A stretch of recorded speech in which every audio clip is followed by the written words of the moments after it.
नमस्कार दोस्तों, मैं राहुल मिश्रा और मैं आप सभी का एक बार फिर से स्वागत करता हूं आपके अपने चैनल डीसीए में। उम्मीद करता हूं मैं लाइव हूं, मेरी आवाज जो है वो आप सभी तक पहुंच पा रही है। कितना बढ़िया हो गया ना। सुबह 5 बजे नहीं की राहुल सर हाजिर। और ये जो करंट अफेयर्स है ये आपका रोज आता है सोमवार से लेके शनिवार तक। रविवार को अपन छुट्टी करेंगे। रविवार को कुछ नया पढ़ेंगे, कुछ अलग अलग स्पेशल सेशन वगैरह यूट्यूब पर आएंगे। जैसे कि इस रविवार मैं लेकर आ रहा हूं आपके लिए रीजनिंग का एक धमाकेदार सेशन। कई लोग सोच रहे हैं कि 3 चैप्टर एक क्लास में कैसे होंगे। हो जाएंगे। हम हैं तो मुमकिन है। फिलहाल तारीख है 13 जुलाई और आज के इंपॉर्टेंट करंट अफेयर्स आप सभी के सामने हाजिर है। और आप सभी को बहुत बहुत धन्यवाद, थैंक यू, आभार, हृदय से आभार कि कल वाली वीडियो में आपने बहुत सारे कमेंट करे। ऐसा ही थोड़े दिन तक करते रहिए। धीरे धीरे वीडियो रिकमेंड होना शुरू हो जाएगी, चैनल के ऊपर बातचीत होना शुरू हो जाएगी। और भी जो सर हैं, जैसे विनय सर हैं, मोहित सर हैं, मैथ वाले सर आनंद सर जो हैं, वो धीरे धीरे रेगुलर होना शुरू हो जाएंगे, क्योंकि सब अपना अपना सेटअप अप लगभग कर चुके हैं। और एक वोकैब शो जो है रात 8 बजे आ रहा है, विनय सर उसको लेकर के आते हैं। तो अगर आप एसएससी वगैरह की तैयारी कर रहे हैं या फिर आप बैंक की तैयारी कर रहे हैं तो ये वोकैब शो जो है वो आप जरूर अटेम्प्ट करें और अटेंड करें प्रॉपरली। 10 से 15 मिनट की क्लास रहेगी, उसमें आपको डेली 10 वोकैब देखने को मिलेंगे। फिलहाल इसके अलावा आप सभी से गुजारिश है कि रीजनी भाई राहुल मिश्रा के नाम से टेलीग्राम ग्रुप ज्वाइन रखिए, क्योंकि कभी कभी क्या हो रहा है, वीडियो रिकमेंड नहीं हो रहा है। तो ऐसे में मेरी सभी क्लासेस की लिंक आपको यहां पर मिल जाएगी, जबकि इस क्लास की जो पीडीएफ है वो आपको रोज सुबह 9 बजे के आसपास, अभी जैसे 5 बजे करंट अफेयर, अभी नहीं, 9 बजे के आसपास आपको ये डीसीए ऐप पर उपलब्ध होगी। डीसी ऐप में जाना है, वहां पर एक स्टडी मटेरियल का सेक्शन है, वहां पे बहुत कुछ पड़ा हुआ है। आप जाओगे तो देखोगे कई सारे फ्री क्विज पड़े हुए हैं, कई सारी चीजें वहां पर पड़ी हुई है। तो ऐप आपके काम का है। इसके अलावा ग्रुप डी वगैरह के मॉक है। अगर आप मॉक टेस्ट अटेम्प्ट करना चाहते हैं, देखिए अगर का तो कोई मतलब ही नहीं है, आपको मॉक टेस्ट अटेम्प्ट करना चाहिए। बशर्ते ये है कि हम भी एक ऑप्शन है जहां पर आप मॉक टेस्ट अटेम्प्ट कर सकते हैं। हमने जो मॉक टेस्ट बनाए हैं वो सिर्फ और सिर्फ ग्रुप डी को ध्यान में रखते हुए ही बनाए हैं। तो अगर आप 50 मॉक का पैक परचेज करते हैं तो 200 रुपए का आपको देना होगा। अगर आप केवल 20 मॉक लगाना चाहते हैं तो वो 100 रुपए का आपको यहाँ पर देना होगा। थोड़ा सा इंटरनेट हैंडलिंग चार्जिंग वगैरह और लग जाएंगे। इसके अलावा रीजनिंग अगर आप दमदार तरीके से पढ़ना चाहते हैं तो आपको ज्वाइन करना चाहिए संपूर्ण रीजनिंग बैच 4.0। किसी भी एग्जाम के लिए आप पढ़ रहे हैं, मैं रेगुलर यहाँ पर क्लासेस लेता हूँ, कभी कभी काफी लंबी क्लासेस हो जाती है। तो एक तरह से रीजनिंग का जर्रा जर्रा जो है वो हम यहाँ पर खत्म कर रहे हैं।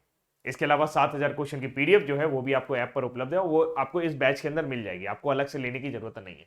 तो ये बैच जो है ये 300 रुपए का है, 6 महीने वैलिडिटी के साथ आता है। इसमें आपको क्लासेस लाइव फॉर्म में मिलती हैं, और उसके अलावा जब क्लास लाइव हो जाती है तो उसके बाद रिकॉर्डेड फॉर्म में भी आपके पास क्लासेस उपलब्ध रहेंगी। आप उन क्लासेस को कभी भी, कैसे भी, कितना भी टाइम देख सकते हैं। एक फीचर और उपलब्ध है कि आप इन क्लासेस को ऑफलाइन मोड में भी देख सकते हैं, यानी कि अगर आपके पास अच्छा इंटरनेट नहीं है तो जहां पर अच्छा इंटरनेट है वहां पर जाके आप क्लास को डाउनलोड कर लीजिए, फिर बाकी बाद में घर पे आकर आप आराम से इस क्लास को देख सकेंगे। अब चलते हैं प्रीवियस डे रिवीजन की तरफ, यानी कि सॉरी हेडलाइंस की तरफ। आज की हमारी हेडलाइंस क्या है? 12 जुलाई को मनाया गया है विश्व मलाला दिवस। साउथ कोरिया में पल्लवी सिंह ने जीता है मिसेज यूनिवर्स डिवाइन का ताज। संयुक्त राष्ट्र 2023 में दुनिया की सबसे अधिक आबादी वाले देश के रूप में भारत चीन से आगे निकल जाएगा, बस 2023 में ही। मनामा में एशियाई अंडर 20 कुश्ती चैंपियनशिप में भारत ने 22 पदक जीते। द्वारका एक्सप्रेस वे होगा भारत का पहला एलिवेटेड शहरी राजमार्ग।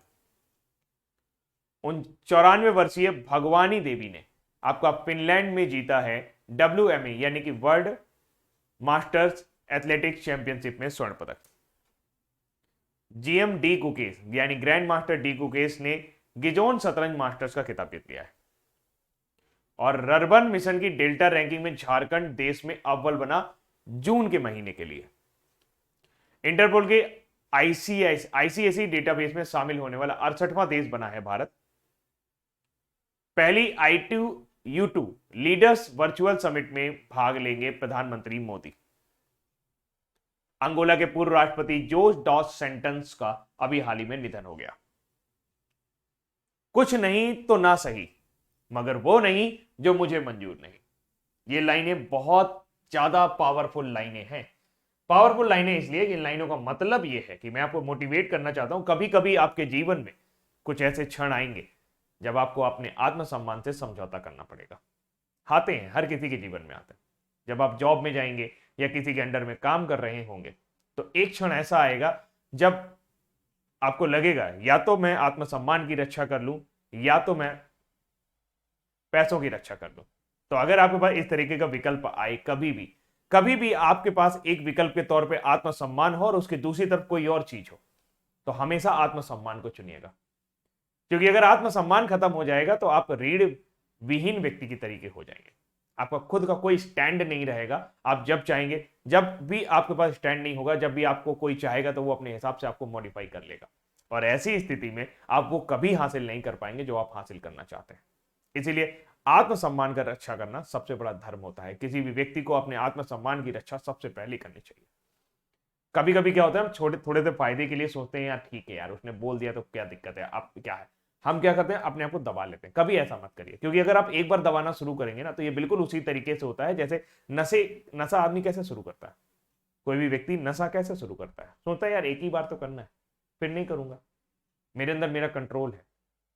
जी नहीं, पहली बार आपने तोड़ा तो फिर आप कभी अपने आप को रोक नहीं पाएंगे, क्योंकि जब आप पहली बार कर चुके होंगे तो दूसरी बार करते टाइम सोचेंगे यार एक बार किया था तो क्या हुआ था, कुछ नहीं हुआ, और धीरे धीरे आप ऐसा ही करते हैं। तो आत्मसम्मान की रक्षा भी उसी तरीके से करिए। आपको लगेगा यार एक बार ही तो समझौता करना है, और फिर पता चला आप बार बार समझौता करते चले जाएंगे और आप खत्म हो जाएंगे। मतलब अंदर से जो आपका मेन फ्लेवर है ना, हर आदमी का एक फ्लेवर होता है, तो आपका वो फ्लेवर खत्म हो जाएगा। तो आत्मसम्मान की रक्षा करिएगा। और जिन लोगों ने अपने आत्मसम्मान की रक्षा के लिए कभी भी नहीं झुके, मतलब आत्मसम्मान के लिए किसी के सामने नहीं झुके, वही आगे बहुत आगे जाते हैं। तो सबसे इंपॉर्टेंट यह है कि अपने चरित्र के अंदर एक गुण जरूर डालिए, आत्मसम्मान की रक्षा करिए। अब करते हैं प्रीवियस डे रिवीजन। यानी कल हमने क्या पढ़ा था। विश्व जनसंख्या दिवस प्रत्येक वर्ष कब मनाया जाता है? विश्व जनसंख्या दिवस प्रत्येक वर्ष 11 जुलाई को मनाया जाता है। जुलाई 2022 में विंबलडन पुरुष एकल का खिताब किसने जीता है? नोवाक जोकोविच ने, सर्बिया के नोवाक जोकोविच ने। किस फॉर्मूला 1 रेसिंग ड्राइवर ने 10 जुलाई 2022 को ऑस्ट्रियाई F1 ग्रैंड प्रिक्स जीता है? तो वो है चार्ल्स लेक्लर, फरारी के हैं। पोलैंड में एनालॉग अंतरिक्ष यात्री प्रशिक्षण केंद्र में एनालॉग अंतरिक्ष यात्री कार्यक्रम को पूरा करने वाली सबसे कम उम्र की व्यक्ति कौन बनी है? जानवी डांगेटी। कहां की रहने वाली है? कमेंट में लिख करके बताइए। पोलैंड हो गया। जुलाई 2022 में आंध्र प्रदेश में वाईएसआर कांग्रेस के आजीवन अध्यक्ष के रूप में किसे चुना गया है? जगनमोहन रेड्डी, वाईएसआर जगनमोहन रेड्डी। भारत में संवर्धित वास्तविकता यानी ऑगमेंटेड रियलिटी सुविधा वाला पहला रेलवे स्टेशन कौन सा बना है? छत्रपति शिवाजी महाराज टर्मिनस। पीएम नरेंद्र मोदी ने जुलाई 2022 में किस शहर में वीडियो कॉन्फ्रेंसिंग के माध्यम से एक प्राकृतिक खेती सम्मेलन को आयोजन किया है? तो वो आपका किया है सूरत में, गुजरात के सूरत में। जुलाई 2022 में भारत की पहली स्वायत्त नेविगेशन सुविधा तिहान, ये हम लोग कुछ समय पहले कर चुके थे, तो इसका जो उद्घाटन किया है वो किसने किया है? जितेंद्र सिंह ने। ये कहां पर लगाई गई? आईआईटी हैदराबाद में। जुलाई 2022 में विश्व शांति मंच 2022 का 10वां संस्करण कहां पर आयोजित किया जा रहा है? चाइना में। जुलाई 2022 में अमेरिका के बर्मिंघम में विश्व खेलों में ज्योति सुरेखा और अभिषेक वर्मा ने कौन सा पदक जीता है? ब्रॉन्ज मेडल, कांस्य पदक वहां पर जीता है। T20 के इतिहास में 500 डॉट बॉल फेंकने वाले पहले गेंदबाज कौन बन गए हैं? भुवनेश्वर कुमार। अब बारी है आज की करंट अफेयर्स की। आज की करंट अफेयर्स में सबसे पहले ले चलते हैं आपको मलाला दिवस की तरफ। हर साल 12 जुलाई को आपका मलाला दिवस मनाया जाता है, क्योंकि 12 जुलाई को ही मलाला यूसुफजई का जन्म हुआ था। 12 जुलाई 1997 पाकिस्तान में इनका जन्म हुआ था। खैबर पख्तूनख्वा एक जगह है, वहां पर इनका जन्म हुआ था, और वहां पर काफी तालिबानी जो है वहां पे प्रभुत्व था। तो बालिकाओं को पढ़ने यानी लड़कियों को पढ़ने की वहां पर आजादी नहीं थी। 1900 कुछ समय बाद इन्होंने क्या किया? ब्लॉग बनाना शुरू किया। क्या बनाना शुरू किया? ब्लॉग बनाना शुरू किया। और ब्लॉग बनाते बनाते बनाते बनाते इन्होंने वहां पर शिक्षा व्यवस्था को दिखाना शुरू किया, जो तालिबान को पसंद नहीं आए, और एक बार इन्हें गोली मार दी गई। ये गोली उनके सर पे लगी, फिर भी ये बच गई, और उसके बाद भी ये पीछे नहीं हटी, और ये विरोध प्रदर्शन इनका जारी रहा। इसी बात से प्रेरित होकर इन्हें 2014 में शांति के नोबेल पुरस्कार से सम्मानित किया गया था। 2014 में जो शांति का नोबेल पुरस्कार इन्हें दिया गया था वो कैलाश सत्यार्थी के साथ दिया गया था। कैलाश सत्यार्थी कहाँ के हैं? भारत के हैं। कैलाश सत्यार्थी के साथ इन्हें शांति के नोबेल से पुरस्कार से सम्मानित किया गया था। 2022 में जो शांति का नोबेल दिया गया है वो किसको किसको दिया गया है? 2022 में जो शांति का नोबेल दिया गया है यानी पीस नोबेल दिया गया वो किसको किसको दिया गया है? मरे मुरे को शांति मिली। मरे मुरे को शांति मिली यानी कि मारिया रेशा। कहाँ की रहने वाली है? फिलीपींस की रहने वाली है मारिया रेशा। किस मैगजीन में काम करती हैं? द रैपलर नाम से एक पत्रिका चलाती है। और दिमित्री मुराटेव रशियन है, और इन्होंने अभी हाल ही में अपना नोबेल पीस प्राइज जो है वो नीलाम कर दिया। यूक्रेन के जो बच्चे हैं जो इनको रशिया के इन्वेजन के या आक्रमण की वजह से विस्थापित होना पड़ा, उनके घर चले गए, तो उनके लिए इन्होंने अपना क्या कर दिया? नोबेल जो है नीलाम कर दिया। दिमित्री मुराटेव जो है वो नोवाया गजटा नाम का एक अखबार है, उसके अंतर्गत काम करते हैं। नोवाया गजेटा नाम के अखबार से निकालते हैं और ये अक्सर सरकार की आलोचना करने के लिए जाने जाते हैं। तो 2022 का पीस का नोबेल किसको मिला? मारिया रेसा को और दिमित्री मुराटेव को। 2014 में मलाला को ये नोबेल पुरस्कार प्रदान किया गया था और 12 जुलाई को पूरे विश्व में इस तरह से मलाला डे मनाया जाता है। तो 12 जुलाई को संयुक्त राष्ट्र द्वारा दुनिया भर में महिलाओं और बच्चों के अधिकारों का सम्मान करने के लिए मलाला दिवस मनाया जाता है। मलाला यूसुफजई एक पाकिस्तानी कार्यकर्ता है। उन्हें 2014 में पाकिस्तान सरकार द्वारा पहले राष्ट्रीय युवा शांति पुरस्कार से सम्मानित किया गया था। मलाला 17 साल की उम्र में 2014 में नोबेल पुरस्कार प्राप्त करने वाली सबसे कम उम्र की महिला है और सबसे कम उम्र में नोबेल इन्हीं को ही मिला है, चाहे महिला हो चाहे पुरुष। 2012 में लड़कियों की शिक्षा की वकालत करने के बाद तालिबानी बंदूकधारी जब वो स्कूल जा रही थी तो उस टाइम उनको गोली मार दी थी। मलाला से जुड़ी हुई जो और प्रश्न पूछे जा सकते हैं वो ये कि इनको कौन कौन से अवार्ड मिले, जैसे नोबेल का पीस प्राइज मिला था 2014 में, इसके अलावा glamour award for the girls hero 2013 में, एशिया गेम चेंजर अवार्ड 2014 में, सखारोव जो मानवाधिकार के लिए दिया जाता है सखारोव प्राइज, इस बार ये किसको मिला है? एलेक्सी नवलिनी। एलेक्सी नवलिनी कहां के हैं? रसिया के हैं। तो इस बार सखारोव प्राइज किसको मिला था? एलेक्सी नवलिनी। और सखारोव प्राइज 2013 में किसको मिला था? मलाला यूसुफजई को। National Malala peace prize 2011 Simone de, इसका नाम बदल दिया गया, पहले इसे नेशनल पीस प्राइज कहा जाता था, बाद में पाकिस्तान ने इसका नाम बदलकर नेशनल मलाला पीस प्राइज कर दिया। तो Simone de Beauvoir prize, United Nation prize in field of human right, ambassador of conscience award 2013 में, इसके अलावा मदर टेरेसा अवार्ड 2012 में, Goodreads choice award best memorial, Shorty award for teen. तो आपको जो याद रखने हैं, सखारोव प्राइज कब मिला? 2013 में, मानवाधिकार से संबंधित है। इसके अलावा मलाला से जुड़ी हुई जो अगले प्रश्न अभी हाल फिलहाल देखे हैं मैंने एग्जाम में, उनसे जुड़ी हुई किताबों के बारे में देखें। इनकी किताब है एक वी आर डिस्प्लेस्ड जो मलाला यूसुफजई ने लिखी है। इसके अलावा एक और किताब है आई एम मलाला। इसके अलावा एक और किताब है आई एम मलाला। ये भी पुस्तक किसने लिखी है? आपकी मलाला यूसुफजई ने ही लिखी है। तो दो किताबों का नाम याद रखिएगा, we are displaced and I am Malala. वैसे नाम से याद रहेगा, ये वाली किताब भले ही आप भूल जाए, ये वाला तो याद ही रहेगा, आई एम मलाला। तो वी आर डिस्प्लेस्ड ये किसकी किताब है? मलाला यूसुफजई की किताब है। इसके अलावा मलाला के बारे में और बताते हैं। मलाला यूसुफजई 17 साल की उम्र में नोबेल शांति पुरस्कार प्राप्त करने वाली सबसे कम उम्र की प्राप्त करता है। यह पुरस्कार 1901 में अस्तित्व में है, हमें पता ही है। 2017 में युवा कार्यकर्ता को 2017 में महासचिव एंटोनियो गुटेरेस द्वारा संयुक्त राष्ट्र शांति दूत के रूप में नामित किया गया था। मलाला यूसुफजई ने 2009 में बीबीसी के लिए तालिबान शासन में रहने के बारे में ब्लॉगिंग शुरू की थी। बाद में वो अपने देश के ही राष्ट्रीय हस्ती बन गई और इसी ब्लॉगिंग की वजह से उनकी हत्या की गई थी, मतलब एक तरह से उनको मारा गया था। 2015 में मलाला यूसुफजई के सम्मान में एक क्षुद्र ग्रह का नाम यानी एस्टेरॉयड का नाम भी मलाला के नाम पर रखा गया है। मलाला यूसुफजई पर हिंसक हत्या के प्रयास के कारण पाकिस्तान सरकार ने पहले शिक्षा अधिकार विधेयक बनाने की घोषणा की है, यानी राइट टू एजुकेशन जो पाकिस्तान में आया है वो मलाला यूसुफजई की वजह से ही आया है। आगे बढ़ते हैं और अब कुछ और आपको बताते हैं। साउथ कोरिया में आयोजित मिसेज यूनिवर्स डिवाइन प्रतिस्पर्धा का खिताब किसने जीत लिया है? कोरोना वायरस जैसे ही खत्म हुआ, लगता है जैसे ब्यूटी पेजेंट की बाहर आ गई, और शायद ये नाम हम कभी भी नहीं सुनते अगर कोई भारतीय इन्हें ना जीते। एग्जैक्टली ये अवार्ड इतने ज्यादा इंपॉर्टेंट नहीं है, लेकिन जब कोई भारतीय इन्हें जीत लेता है तो ये अवार्ड इंपॉर्टेंट बन जाते हैं। जैसे ये मिसेज यूनिवर्स डिवाइन मैंने अपनी जिंदगी में कभी नहीं याद किया, लेकिन अब क्योंकि किसी भारतीय ने जीत लिया है तो हमें याद करना पड़ेगा। तो ये किसने जीता है? ये जीता है पल्लवी सिंह ने। और मैं पल्लवी सिंह की एक खास बात बताऊं, पल्लवी सिंह कानपुर के रहने वाली।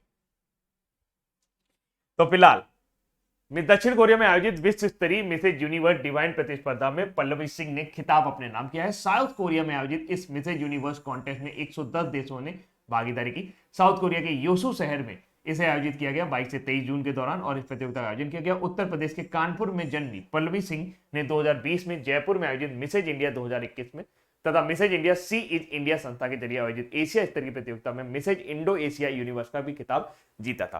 तो अब यहां से जुड़े हुए प्रश्न हम कौन से देखते हैं कि अभी हाल ही में कौन कौन से ब्यूटी पेजेंट हुए और वो किसने किसने जीते। मिस वर्ल्ड की बात की जाए तो ये तो प्रश्न आ भी चुका है, कैरोलिना बिलावस्का। कैरोलिना बिलावस्का कहां की रहने वाली है? कैरोलिना बिलावस्का जो है ये आपकी पोलैंड की रहने वाली है। ये आपकी कहां पे रहने वाली है? पोलैंड की।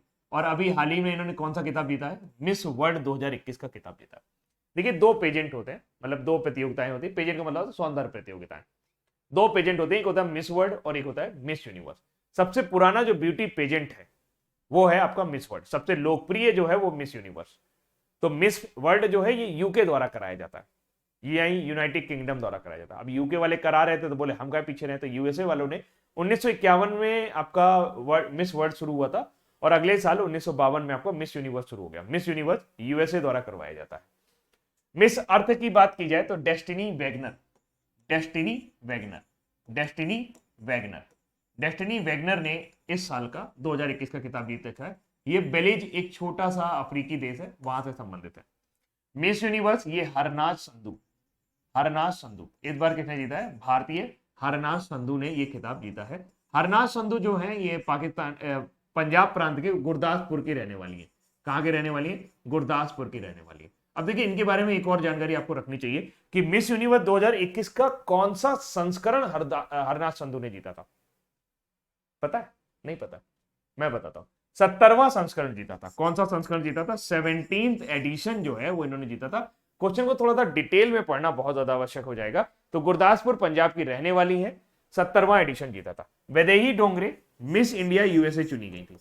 मिस इंडिया यूएसए, पहली बार मिस इंडिया यूएसए चुनी गई आपकी वैदेही डोंगरे।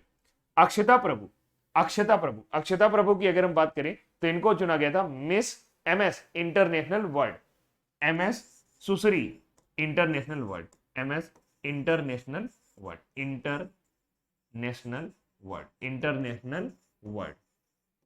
किसको, अक्षता प्रभु को। अक्षता प्रभु जो है वो पेशे से डॉक्टर है।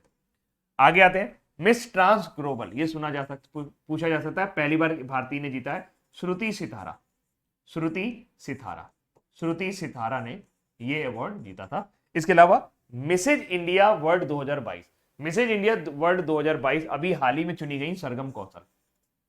कौन चुनी गई, सरगम कौशल। ये मिसेज वर्ल्ड जो प्रतियोगिता होगी उसमें जाएंगे, मिसेज इंडिया सरगम कौशल, ठीक है। इसके अलावा अभी हाल ही में मिस इंडिया वर्ल्ड वाइड किसको चुना गया है, खुशी पटेल को। मिस इंडिया वर्ल्ड वाइड किसको चुना गया है, खुशी पटेल को। अच्छा, अभी हाल ही में फेमिना मिस इंडिया भी चुनी गई, फेमिना मिस इंडिया, जिनको मिस वर्ल्ड में जाना होगा, मिस वर्ल्ड में भारत की प्रतिनिधित्व करेंगी, उनका नाम क्या है, सिनी शेट्टी। लिख दूं क्या, याद रहेगा, सिनी शेट्टी, याद रखिएगा। तो ये सारे के सारे इनको याद रखिए।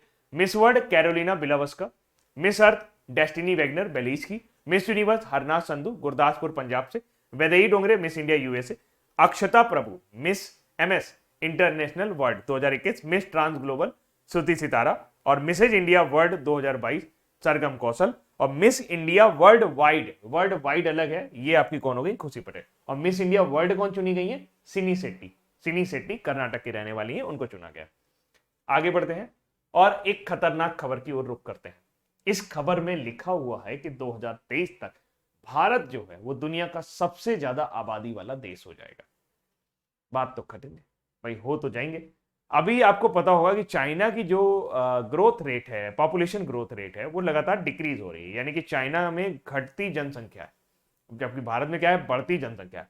तो भारत 2023 तक क्या करेगा, विश्व का सबसे ज्यादा आबादी वाला देश बन जाएगा। ये किसने बताया है, ये संयुक्त राष्ट्र ने बताया। किसने बताया, संयुक्त राष्ट्र ने। तो संयुक्त राष्ट्र की विश्व जनसंख्या संभावना रिपोर्ट के 27वें संस्करण में यह अनुमान लगा लिया गया है कि भारत 2023 तक चाइना को पीछे छोड़ देंगे। 1426 मिलियन के साथ चीन 2022 में दुनिया का सबसे अधिक आबादी वाला देश है और भारत की जनसंख्या लगभग 1412 मिलियन है। 15 नवंबर 2022 को वैश्विक जनसंख्या 8 अरब तक पहुंच जाएगी, जो 1950 में 2.5 अरब की आबादी के भी 3 गुना से भी अधिक है। तो ये भैया गड़बड़ बात है। धीरे धीरे आबादी इस तरीके से बढ़ेगी तो भाई रोक लगाना पड़ेगा। अब ये मामला नहीं चलेगा कि हम दो हमारे दन दना दन दन, वो नहीं चलेगा, रोकना पड़ेगा भाई इसको। संयुक्त राष्ट्र के पूर्वानुमान के अनुसार 2050 तक भारत की जनसंख्या 1668 मिलियन तक पहुंच जाएगी, जो चीन की गिरती जनसंख्या 1317 मिलियन से बहुत अधिक है। ऐसे में एक कंपैरिजन तो बनता है। वर्तमान समय में अगर हम भारत की जीडीपी की बात करें तो 2019 के आंकड़े हमारे पास उपलब्ध हैं। इसमें सबसे ज्यादा जीडीपी जो है वो 1522 लाख करोड़ रुपए अमेरिका की है। चीन की जीडीपी 1004 लाख करोड़ रुपए है। जापान की जीडीपी 365 लाख करोड़ रुपए है, जबकि भारत की जो जीडीपी है वो आपकी मात्र 209 लाख करोड़ रुपए है और भारत उस समय 5वें स्थान पर है।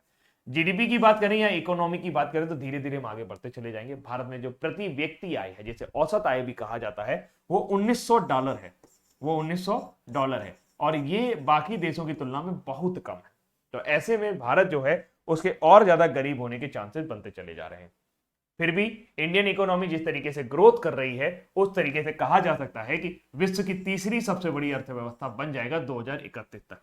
लेकिन विश्व की सबसे बड़ी आबादी तो हम अगले साल ही बनने जा रहे हैं। तो 1, 2, 3 ये कुछ ऐसे आंकड़े हैं जो आपको याद रखने चाहिए कि भारत कब विश्व की तीसरी सबसे बड़ी अर्थव्यवस्था बन जाएगा 2031 तक। भारत विश्व का सबसे बड़ा जनसंख्या वाला देश कब बन जाएगा 2023 तक। तो ये हो गया। आगे बढ़ते हैं और ये आंकड़ा आपसे डायरेक्ट पूछा जा सकता है कि 2019 के मुताबिक भारत की जीडीपी कितनी है, 209 लाख करोड़ रुपए है और भारत उस मुताबिक इस आधार पर 5वें स्थान पर चल रहा है। आगे बढ़ते हैं। मनामा बहरीन में आयोजित एशियाई अंडर 20 कुश्ती चैंपियनशिप ने भारत ने कुल कितने पदक जीते हैं? यहां पर भारत ने कुल 22 पदक जीते हैं और भारत का प्रदर्शन जो है वो अच्छा ही है लगातार। तो 22 पदकों में 4 स्वर्ण पदक हैं, 9 रजत पदक हैं, 9 कांस्य पदक हैं। महिला टीम ने 10 पदक जीते हैं। इसने प्रियंका, अर्जु और अंतरिम के माध्यम से 3 स्वर्ण जीते गए हैं। पुरुषों की फ्री स्टाइल पहलवान सुजीत ने 65 किलोग्राम भारत को चौथा स्वर्ण दिलवाया और महिला कुश्ती टीम रैंकिंग में भारत जो है वो दूसरे स्थान पर रहा। इसके अलावा पुरुषों की फ्री स्टाइल में भी भारत दूसरे स्थान पर रहा। यह पुरुषों की ग्रीको रोमन प्रतियोगिता में टीम रैंकिंग 5वें स्थान पर। आपको सिर्फ ये याद रखना है कि 22 पदकों के साथ इस टूर्नामेंट में भारत महिला और पुरुष दोनों ही टीमों में सेकंड नंबर पर रहा। कहां की बात हो रही है? ये बात हो रही है आपके पुरुषों के फ्री स्टाइल और महिला पुरुषों के फ्री स्टाइल में भारत में ग्रीको रोमन पे दूसरे स्थान पर रहा है। तो ये जो प्रतियोगिता थी, ये प्रतियोगिता कौन सी थी? मनामा बहरीन में आयोजित एशियाई अंडर 20 कुश्ती चैंपियनशिप, इंडिया एशियाई अंडर 20 कुश्ती चैंपियनशिप। अभी हाल ही में कुछ इंपॉर्टेंट करंट अफेयर्स स्पोर्ट्स से रिलेटेड उनके देख लेते हैं। विंबलडन 2022 किसने जीता? नोवाक जोकोविच ने 7वां टाइटल जीता। 36वें नेशनल गेम का आयोजन यानी राष्ट्रीय खेलों का आयोजन कहां पर होगा? गुजरात में। कब होगा? 27 सितंबर से 10 अक्टूबर तक। क्या आयोजन होगा? नेशनल गेम, राष्ट्रीय गेम्स का। पहले कहां पर आयोजित होने वाले थे? गोवा में। अभी हाल ही में मलेशिया ओपन टूर्नामेंट संपन्न हुआ जिसमें पुरुषों में विक्टर एक्सेल्सन किस देश के हैं? डेनमार्क के। जबकि रत्चानोक इंतानोन, नाम ऐसे होते हैं कि जमान एकदम टेढ़ी हो जाए। रत्चानोक इंतानोन जो है ये थाईलैंड की रहने वाली है। इन्होंने यहां पर महिलाओं की कैटेगरी में जीत हासिल की थी। एलोर्डा कप बॉक्सिंग से संबंधित है जिसमें हमारी अल्फिया पठान और गीतिका ने गोल्ड मेडल जीते यानी कि स्वर्ण पदक जीते। World boxing champion Alfiya Pathan, ये हो गया हमारा। फेरारी के कार्लोस सेंज ने अभी हाल ही में ब्रिटिश ग्रैंड प्रिक्स जीती। कल हमने क्या पढ़ा था? कल हमने ऑस्ट्रियाई ग्रैंड प्रिक्स पढ़ी थी। वो किसने जीती थी? चार्ल्स लेक्लर ने। ये कौन सी है? ये ब्रिटिश ग्रैंड प्रिक्स। ये किसने जीती है? ये जीती है कार्लोस सेंज ने। ये भी फरारी के हैं और चार्ल्स लेक्लर भी फरारी के हैं। उन्होंने कौन सी जीती? उन्होंने ऑस्ट्रियाई जीती, ऑस्ट्रेलिया नहीं। ऑस्ट्रेलिया भी जीत चुके हैं वो। बहरीन, ऑस्ट्रेलिया और ऑस्ट्रिया 3 प्रतियोगिता उन्होंने जीती है। किसने? चार्ल्स लेक्लर ने। आगे बढ़ते हैं। जसप्रीत बुमराह ने स्टुअर्ट ब्रॉड के 1 ओवर में टेस्ट मैच में 29 रन बना दिए और इस तरीके से उन्होंने ब्रायन लारा का 28 रन का यानी 1 ओवर में अधिकतम रन का रिकॉर्ड तोड़ दिया। इसके अलावा टोक्यो ओलंपिक दीपक पुनिया अभी चर्चा में रहे। इन्होंने ब्रॉन्ज मेडल जीता यानी कांस्य पदक जीता। किसमें? अंडर 23 एशियन रेसलिंग चैंपियनशिप में। अंडर 23 एशियन रेसलिंग चैंपियनशिप कहां पर आयोजित हो रही थी? बिश्केक, किर्गिस्तान में। दीपक पुनिया 86 किलोग्राम भार वर्ग में खेलते हैं। भारतीय महिला डिस्कस थ्रोवर नवजीत ढिल्लो ने अभी हाल ही में Qosanov memorial athletic meet Almaty Kazakhstan में गोल्ड मेडल जीता। इस बार का रणजी ट्रॉफी जो है वो मध्य प्रदेश ने जीता। किसको हराकर? मुंबई को हराकर। और हमारे साइकिलिस्ट रोनाल्डो ये पहले इंडियन साइकिलिस्ट बने यानी कि इंडियन साइकिल सवार बने जिन्होंने आपका सिल्वर जीता एशियन चैंपियनशिप में। क्या जीता? सिल्वर जीता एशियन चैंपियनशिप में। तो ये आपका हिंदी में है, आप चाहें तो इसका स्क्रीनशॉट ले सकते हैं। आगे बढ़ रहे हैं। किस एक्सप्रेसवे को भारत के पहले अलावेटेड शहरी एक्सप्रेसवे के रूप में मान्यता दी गई है? तो ये आपका द्वारिका एक्सप्रेसवे है। ये कौन सा एक्सप्रेसवे है? द्वारिका एक्सप्रेसवे। एक्सप्रेसवे को आप ये कह सकते हैं कि भारत में बनने वाली सबसे हाई क्वालिटी सड़कों को एक्सप्रेसवे का दर्जा दिया जाता है। भारत की बात की जाए तो भारत में जो वर्तमान समय में एक्सप्रेसवे है उनकी लंबाई 2074.5 किलोमीटर है। भारत में कुल एक्सप्रेसवे की लंबाई कितनी हो चुकी है? 2074.5 किलोमीटर। भारत में एक्सप्रेसवे की लंबाई कितनी हो चुकी है? भारत का सबसे लंबा अभी तक जो एक्सप्रेसवे है वो है पूर्वांचल एक्सप्रेसवे। लॉन्गेस्ट एक्सप्रेसवे जो है वो आपका पूर्वांचल एक्सप्रेसवे है। पूर्वांचल एक्सप्रेसवे की जो लंबाई है वो लगभग 350 किलोमीटर के आसपास है, पूर्वांचल एक्सप्रेसवे। और अगर पूछा जाए कि वाइडेस्ट एक्सप्रेसवे कौन सा है, यानी कि सबसे चौड़ा एक्सप्रेसवे कौन सा है, तो वो है दिल्ली मथुरा, दिल्ली मेरठ, दिल्ली मेरठ एक्सप्रेसवे, दिल्ली मेरठ एक्सप्रेसवे।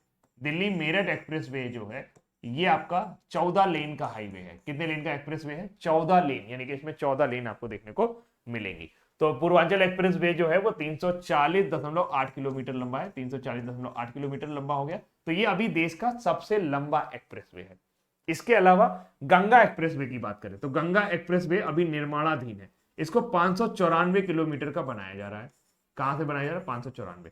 ये आपका किसको कनेक्ट करेगा? ये आपका मेरठ में से लेके इलाहाबाद को कनेक्ट करेगा।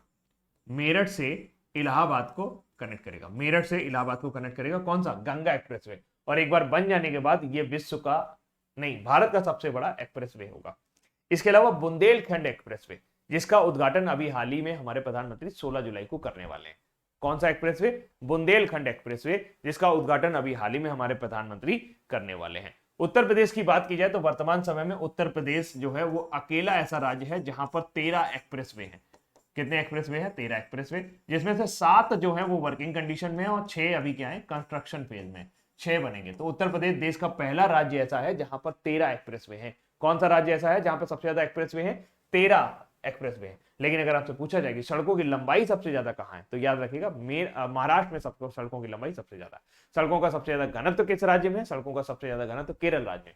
और अगर आप देखें, एक एक गांव केरल का जो है वो पक्की सड़क से जुड़ा हुआ है। एक एक गांव जो है वो केरल का पक्की सड़क से जुड़ा हुआ है। 16 जुलाई को आपके प्रधानमंत्री नरेंद्र मोदी बुंदेलखंड एक्सप्रेसवे का उद्घाटन करेंगे। बुंदेलखंड एक्सप्रेसवे की जो लंबाई है वो 294 किलोमीटर है।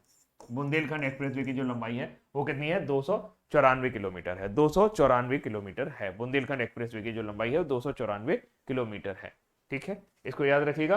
तो ये मेरठ से इलाहाबाद को कनेक्ट करेगा। गंगा एक्सप्रेसवे बन जाएगा तब सबसे लंबा होगा। अभी सबसे लंबा कौन सा है? पूर्वांचल एक्सप्रेस है। सबसे चौड़ा एक्सप्रेसवे कौन सा है? दिल्ली मेरठ एक्सप्रेसवे। इसमें 14 लेन है, दिल्ली मेरठ एक्सप्रेसवे। तो हम लोग आज क्या पढ़ रहे हैं? हम लोग एलिवेटेड एक्सप्रेसवे को पढ़ रहे हैं, मतलब ये खंभों के ऊपर पूरा चला जाएगा। ये द्वारिका एक्सप्रेसवे है। द्वारिका एक्सप्रेसवे को भारत में पहले एलिवेटेड शहरी एक्सप्रेसवे के रूप में विकसित किया जा रहा है। एक्सप्रेसवे दिल्ली के द्वारिका को हरियाणा के गुरुग्राम से जोड़ेगा। इसे कुल 29 किलोमीटर की लंबाई के साथ 9,000 करोड़ रुपए की लागत के साथ तैयार किया जा रहा है। इसे नॉर्दर्न पेरिफेरल रोड के नाम से भी जाना जाता है। किस नाम से जानते हैं? नॉर्दर्न पेरिफेरल रोड के नाम। और 2030 में यातायात के लिए पूरी तरह से ओपन हो जाएगा। तो द्वारिका एक्सप्रेसवे दिल्ली के द्वारिका से हरियाणा के गुरुग्राम को जोड़ेगा। आगे बढ़ते हैं।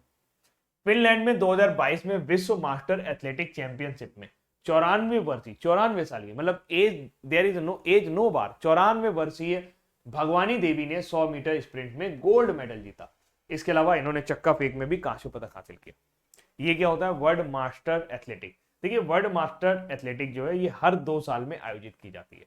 कितने साल में आयोजित की जाती है? हर 2 साल में आयोजित की जाती है। और इसमें 35 वर्ष से अधिक के जो भी व्यक्ति होते हैं, जो भी एथलीट होते हैं, वो इसमें पार्टिसिपेट करते हैं, है ना। तो 94 वर्षीय भगवानी देवी डागर ने 10 जुलाई 2022 को फिनलैंड में आयोजित 2022 विश्व मास्टर एथलेटिक चैंपियनशिप में 100 मीटर स्प्रिंट में स्वर्ण पदक जीत लिया। उन्होंने 100 मीटर की दूरी 24.74 सेकंड में पूरी की। इसके अलावा उन्हें शॉटपुट स्पर्धा में देश के लिए कांस्य पदक जीता है। वर्ल्ड मास्टर एथलेटिक चैंपियनशिप 35 साल या उससे अधिक की उम्र के एथलीटों के लिए होती है। 2018 में ये स्पेन में आयोजित हुई थी। 2018 में ये प्रतियोगिता कहां पर आयोजित हुई थी? मोल्गा, स्पेन। ठीक है, 2020 में हुई नहीं क्योंकि कोरोना वायरस आ गया। 2022 में ये तामपेरे फिनलैंड में आयोजित हुई है। यानी अभी जो भगवानी देवी जो है वो तामपेरे में है और उन्होंने वहीं पर ये प्रतियोगिता जीती है, फिनलैंड में आयोजित हुई। और इसके अलावा 2024 में ये प्रतियोगिता आपकी कहां पर प्रस्तावित है? 2024 में ये प्रतियोगिता आपकी स्वीडन में होगी। कहां पर होगी? स्वीडन में होगी। याद रखिएगा, हम किसकी बात कर रहे हैं? World master athletic. इसमें कितने उम्र के, मतलब जो पुराने हो चुके हैं खिलाड़ी, उनको इसमें खेलने का मौका मिलता है। ट्रैक एंड फील्ड की प्रतिस्पर्धा इसके अंदर होती है।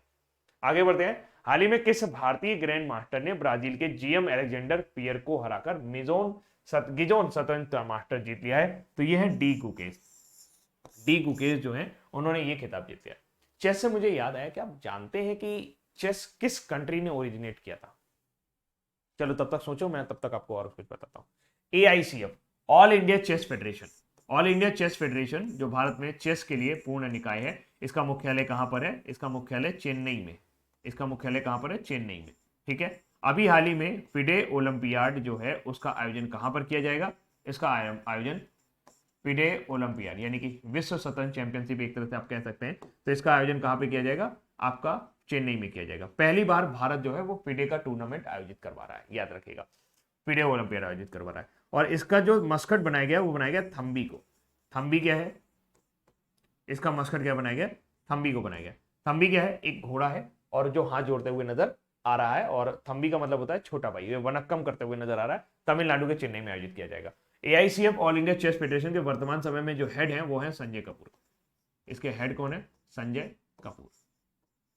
कौन हेड है इसके? संजय कपूर जो है एआईसीएफ के हेड है। इसके अलावा फिडे की अगर हम लोग बात करें तो फिडे का मुख्यालय कहां पर है? फिडे का मुख्यालय पेरिस में। फिडे का मुख्यालय कहां पर है? पेरिस, फ्रांस में है ना। फिडे का मुख्यालय कहां पर है? पेरिस, फ्रांस में है। फिडे का मुख्यालय कहां पर है? पेरिस, फ्रांस में। इसको याद रखिएगा।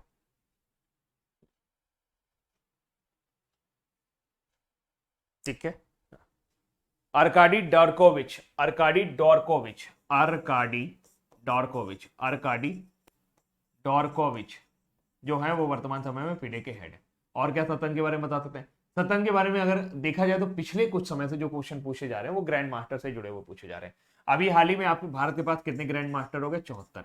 सबसे नए ग्रैंड मास्टर कौन बने हैं? राहुल श्रीवास्तव। सबसे नए ग्रैंड मास्टर कौन बने हैं? राहुल श्रीवास्तव। सबसे नए ग्रैंड मास्टर कौन बने? राहुल श्रीवास्तव।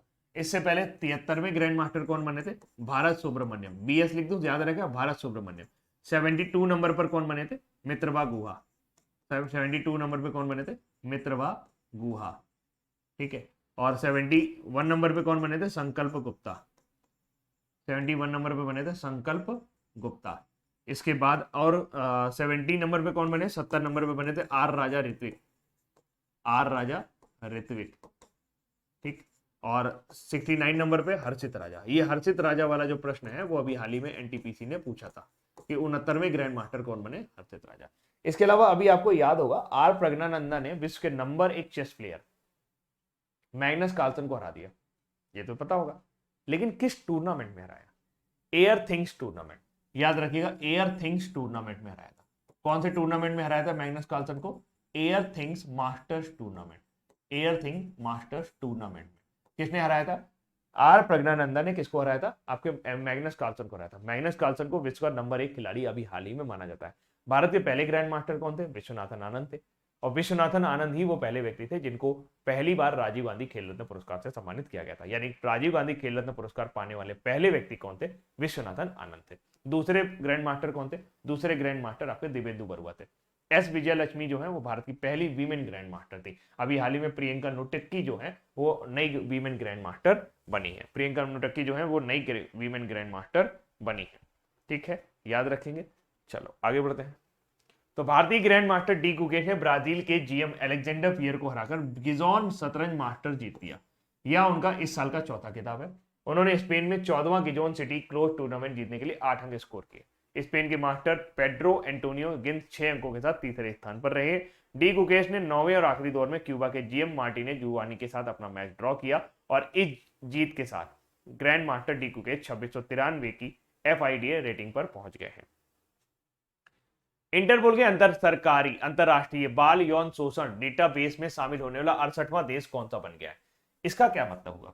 देखिए, इंटरपोल जैसा कि आप सभी को पता है कि इसका मेन मोटिव क्या होता है? अंतरराष्ट्रीय स्तर की पुलिस। इनके पास बहुत ही हाई फाई टेक्निकल सॉफ्टवेयर होते हैं और अन्य देशों में किस तरीके से उसका प्रयोग किया जा रहा है ये सारी जानकारी होती है। तो अगर इन सॉफ्टवेयर पर भारत को पहुंच मिल जाए, यानी भारत को पहुंच मिल जाए, तो भारत अपने यहाँ जो भी क्राइम वगैरह है उनको बड़े अच्छे से रोक सकता है। तो हाल फिलहाल इंटरपोल ने अपना सदस्य बना लिया है। केंद्रीय अन्वेषण ब्यूरो यानी कि हमारा CBI चुनिंदा देशों के लिए सुलभ इंटरपोल के लिए बाल यौन शोषण ICSE डेटाबेस में शामिल हो गया है। यानी अब हम इस सॉफ्टवेयर का प्रयोग कर सकेंगे, इस डेटाबेस का हम प्रयोग कर सकेंगे कि कौन लोग हैं, कैसे हैं, कुल मिला के हम उसको देख सकेंगे। तो पर दृश्य श्रव्य क्लिप से दुर्व्यवहार करने वाले पीड़ितों और अपराध स्थल की पहचान करने के लिए अधिक क्षमता हमें प्राप्त हो जाएगी। भारत इंटरपोल के 295 सदस्यों में से इस डेटाबेस और सॉफ्टवेयर तक पहुंच प्राप्त करने वाला 68वां देश है। इंटरपोल का मुख्यालय लियोन, फ्रांस में है और इसके अध्यक्ष अहमद नासर अल रईसी हैं जो अभी हाल ही में चुने गए। इंटरपोल की स्थापना 7 दिसंबर 1923 को वियना ऑस्ट्रिया में की गई थी, लेकिन इसका मुख्यालय अभी हाल फिलहाल यहाँ पर है, लियोन फ्रांस में है। और इसके जो अध्यक्ष चुने गए हैं वो अहमद नासर अल रईसी अभी हाल ही में चुने गए हैं। ठीक है, आगे बढ़ते हैं। पीएम नरेंद्र मोदी 14 जुलाई 2022 को पहली बार I2U2 लीडर्स होना चाहिए, लीडर्स नहीं होना चाहिए, वर्चुअल समिट में भाग लेंगे। और इसमें कौन कौन से देश शामिल हैं? तो आई से मतलब है इंडिया और इजराइल, जबकि U2 से मतलब है यूएई और यूएसए। तो इस तरीके से भारत, ये वाला पहला वाला ऑप्शन करेक्ट सही होगा। प्रधानमंत्री नरेंद्र मोदी 14 जुलाई 2022 को पहली I2U2 लीडर्स वर्चुअल समिट में भाग लेंगे। यहां लीडर्स लिखा हुआ, लीडर कर लीजिए। इजराइल के प्रधानमंत्री यार लैपिड, यूएई के राष्ट्रपति मोहम्मद बिन याद अल नयान, जायद अल नयान, यहाँ पे जायद अल नयान होना चाहिए, थोड़ा सा प्रिंटिंग मिस्टेक है आज। अमेरिका के राष्ट्रपति जोसेफ आर बाइडेन या जो बाइडेन। I2U2 समूह की परिकल्पना 18 अक्टूबर 2021 को चारों देशों ने मिलकर की थी कि जाओ मिलकर के एक ग्रुप बनाते हैं। खासकर इसमें उस तरह की चीजों को शामिल किया जा रहा है ताकि चाइना से थोड़ा अलग बना रहे मामला। तो इसके अलावा भी कई सारे ऐसे ग्रुप हैं जो, तो इनकी पहली बैठक होने वाली है और इसमें प्रधानमंत्री नरेंद्र मोदी भाग लेने वाले हैं। इसके अलावा भी आपको कुछ ग्रुपों के बारे में पता होना चाहिए, कुछ समूह के बारे में, जैसे G7 G20 तो सभी को याद रहते हैं। ऑकस नाम का एक ग्रुप बना। ये ऑकस नाम का ग्रुप किसमें बना? ऑस्ट्रेलिया, यूके और यूएसए के बीच में ये ग्रुप बनाया गया। किस लिए? न्यूक्लियर सबमरीन्स को लेकर, न्यूक्लियर वॉर वेपन को लेकर, न्यूक्लियर वॉर वेपन्स को डेवलप करने को लेकर के ये ग्रुप बनाया गया है। G4 ये वो ग्रुप है जो ब्राजील, इसमें कौन कौन है? ब्राजील है, इंडिया है, जर्मनी है और आपका जापान है, जो संयुक्त राष्ट्र की सुरक्षा परिषद में एक स्थायी सीट चाहते हैं। संयुक्त राष्ट्र यूनाइटेड नेशन सिक्योरिटी काउंसिल में एक स्थायी सीट चाहिए। कितने लोग हैं? 4 लोग हैं। इसके अलावा क्वाड के बारे में आपको पता ही है, इसमें अमेरिका है, इंडिया है, जापान है और आपका ऑस्ट्रेलिया है। तो ये वो ग्रुप है जो हिंद महासागर क्षेत्र में, चाइना, दक्षिणी चीन सागर में चाइना का प्रभुत्व बढ़ने नहीं देना चाहते। आसियान में आपके 10 देश शामिल हैं और ये सभी साउथ ईस्ट एशियन नेशन है। नाटो में आपके 30 देश शामिल हैं। सबसे नया सदस्य जो है वो नॉर्थ मैसिडोनिया है। सबसे नया सदस्य जो है वो नॉर्थ मैसिडोनिया है जो नाटो में शामिल हुआ है। आसियान देशों की बात की जाए तो आसियान में 10 सदस्य हैं और इसका मुख्यालय कहां पर है? जकार्ता, इंडोनेशिया में। इसका मुख्यालय कहां पर है? जकार्ता, इंडोनेशिया में। बिम्स्टेक देशों में 7 देश शामिल है ना। आप ब्रिक्स बैंक की बात की जाए तो एनडीबी में अभी हाल ही में आपके 5 मेंबर पहले थे, 4 और आ गए हैं। तो जैसे ब्रिक्स बैंक बोलोगे तो उसे 5 4 9 मेंबर आ गए। 4 9 मेंबर कौन कौन से आ गए? 4 कौन से आए हैं? UAE, Egypt, Uruguay, Bangladesh. UAE, Uruguay, Egypt और बांग्लादेश। दिमाग से उतर गया था अभी। अपेक की बात की जाए, एपिक में आपके कुल मिला के 21 कंट्री है। Asia Pacific economic cooperation country है ना, एशिया पैसिफिक इकोनॉमिक कोऑपरेशन। इसमें जो रिम पैसिफिक यानी प्रशांत महासागर की बेल्ट के किनारे किनारे जो देश है वो शामिल है। 21 देश जो है उसमें शामिल है। ओपेक में वर्तमान समय में 15 देश शामिल है। ओपेक का फुल फॉर्म क्या है? Organization of petroleum exporting country ना, जो पेट्रोलियम का आयात करते, सॉरी निर्यात करते हैं, जो पेट्रोलियम का एक्सपोर्ट करते हैं उनमें शामिल है। तो इसमें वर्तमान समय में कितने देश शामिल है? 15 देश जो है शामिल है। ओपेक का मुख्यालय कहां पर है? इसका मुख्यालय वियना में। ओपेक का मुख्यालय कहां पर है? वियना में। तो आपको कम से कम ये पता होना चाहिए कौन कौन से मेंबर में कौन कौन से शामिल है। अब आगे बढ़ते हैं। जुलाई 2022 में किस देश के राष्ट्रपति जोस एडुआर्डो डांस सेंटोस का निधन हो गया? तो ये आपके अंगोला के रहने वाले। कहां के रहने वाले थे? अंगोला। अंगोला जो है दक्षिण पश्चिमी अफ्रीकी देश है और अंगोला की जो राजधानी है वो है आपकी अंगोला की जो राजधानी है, मैं रुको भूल रहा हूं, एक सेकंड, हाँ, लुआंडा। अंगोला की राजधानी क्या है? लुआंडा। अंगोला की राजधानी क्या है? लुआंडा। कैपिटल जो है अंगोला की वो क्या है? लुआंडा है। और क्वांजा जो है वो वर्तमान समय में यहाँ की करेंसी है। क्वांजा क्या है? करेंसी है। एक क्वांजा बराबर 0.18 रुपीज होता है। 0.18 रुपीज होता है। तो अंगोला के राष्ट्रपति रहे और इनका भी हाल ही में देहांत हो गया।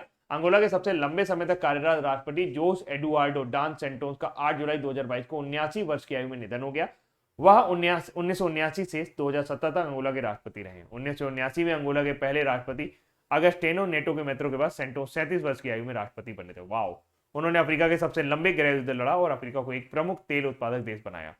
अंगोला को वर्तमान राष्ट्रपति जोआजो लोरेंको हैं। इसके अलावा विदेश संचार निगम लिमिटेड यानी कि बीएसएनएल के पूर्व अध्यक्ष ब्रजेंद्र के सिंघल का 9 जुलाई 2022 को 82 वर्ष की आयु में निधन हुआ। उन्हें भारत में इंटरनेट का जनक कहा जाता है। वर्तमान समय में जो बीएसएनएल है वो टाटा कम्युनिकेशन की सब्सिडियरी बन चुकी है और उसी के अंतर्गत काम कर रही है। इसके सीईओ जो हैं वो अमूर स्वामीनाथन हैं। अब बारी है आज के वन लाइनर की। विश्व मलाला दिवस प्रत्येक वर्ष कब मनाया जाता है? 12 जुलाई को। साउथ कोरिया में आयोजित मिसेज यूनिवर्स डिवाइन प्रतिस्पर्धा का खिताब किसने जीता? पल्लवी सिंह ने। संयुक्त राष्ट्र की नवीनतम रिपोर्ट के अनुसार भारत कब तक सबसे अधिक आबादी वाले देश के रूप में चीन को पछाड़ देगा? तो 2023 में।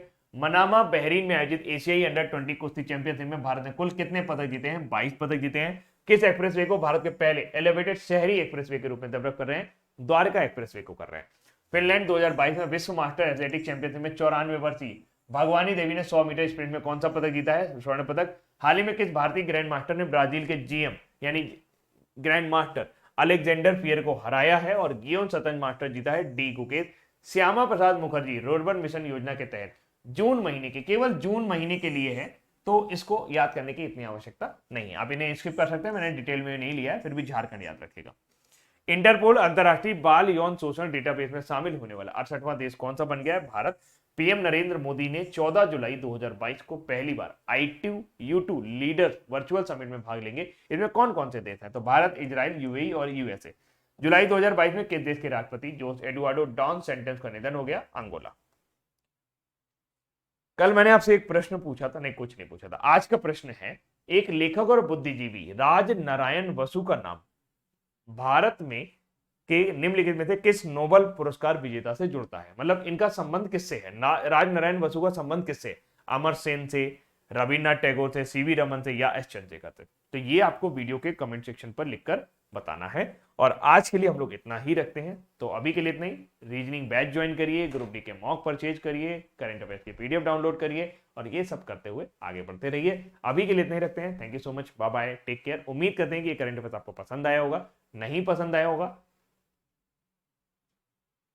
तो नहीं आया होगा, क्या कर सकते हैं।